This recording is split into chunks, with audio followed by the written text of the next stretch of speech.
and welcome to another episode of Fat Neck Football. Hell yeah, dude. Let's go. I'm your boy Parker, my co-host here, Justin. Hell yeah.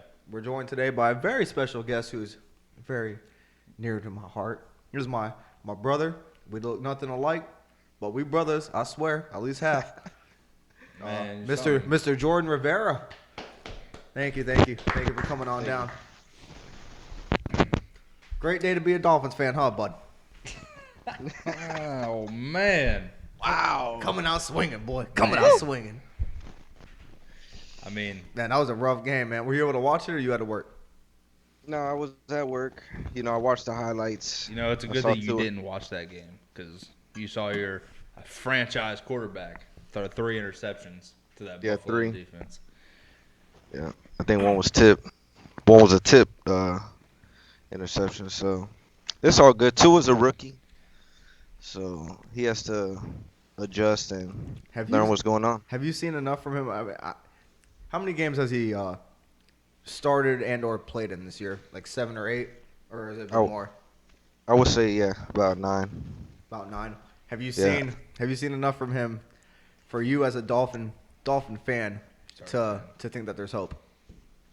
I think he looked great against the team that I don't think anybody's gonna beat, and that was the Kansas City Chiefs this year. He looked great.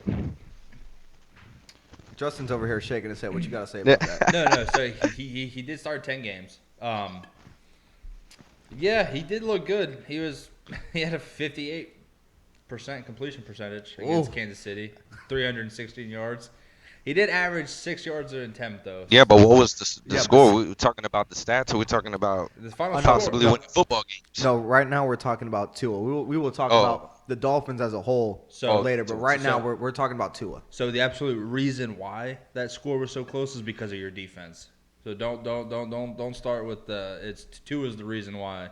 He threw 2 touchdowns and 1 pick, and his longest pass was 29 yards.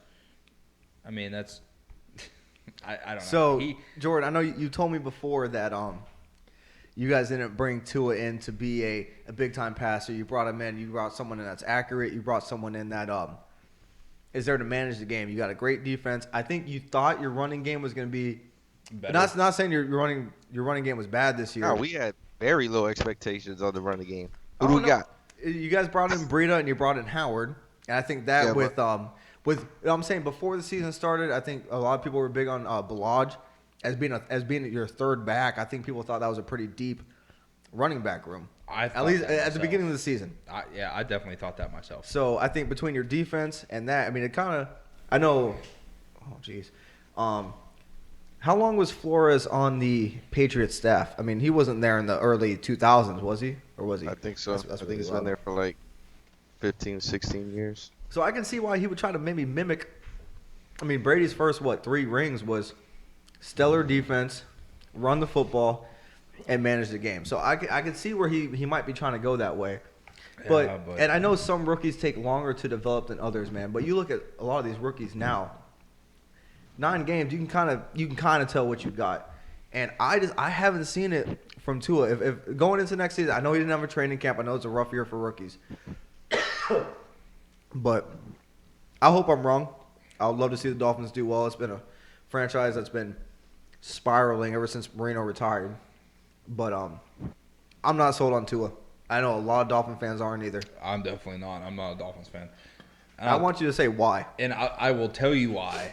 Simply for the fact that he's only thrown for 300. I know he's a game manager. He's not supposed to put up the big numbers. He only put up 300 yards twice in all 10 starts he had, right?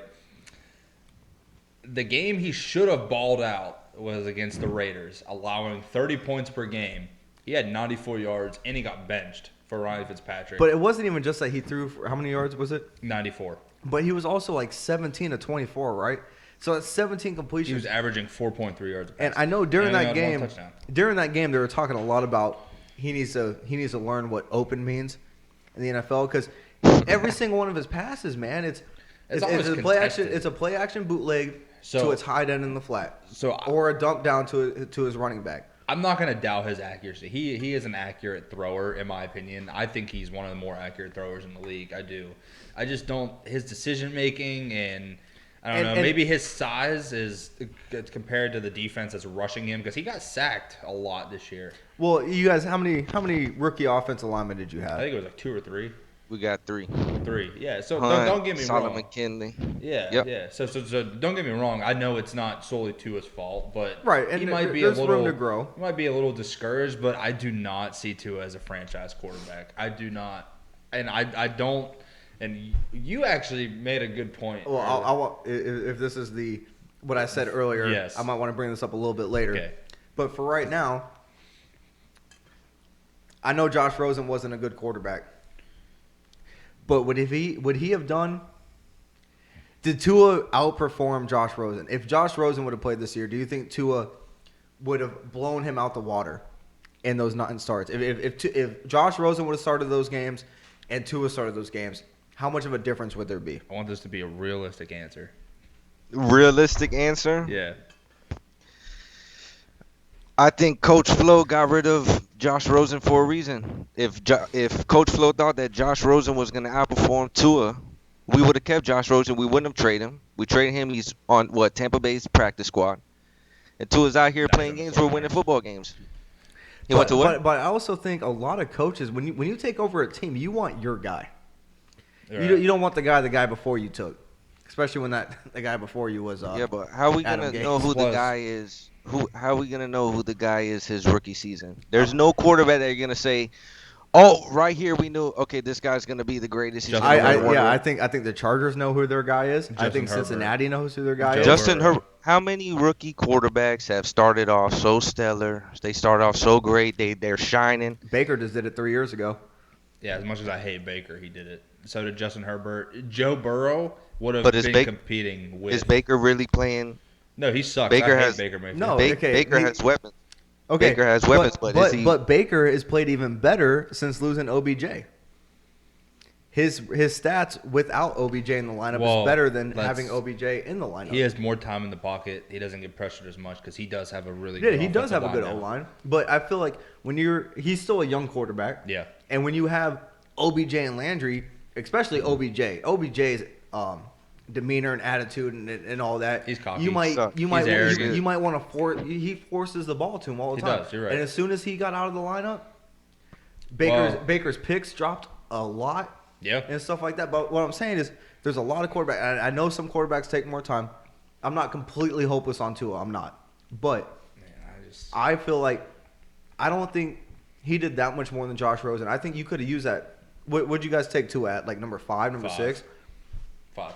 You could have used that pick for Isaiah O-line, a beast linebacker or something like that. Yeah, but put a team around Rosen, and if he still didn't do anything, then this year, if you drafted a quarterback, you'd have a good team. This is a much more deeper quarterback class. Last year it wasn't that deep, and Tua is not. I don't see Tua being ever great in the NFL. I don't.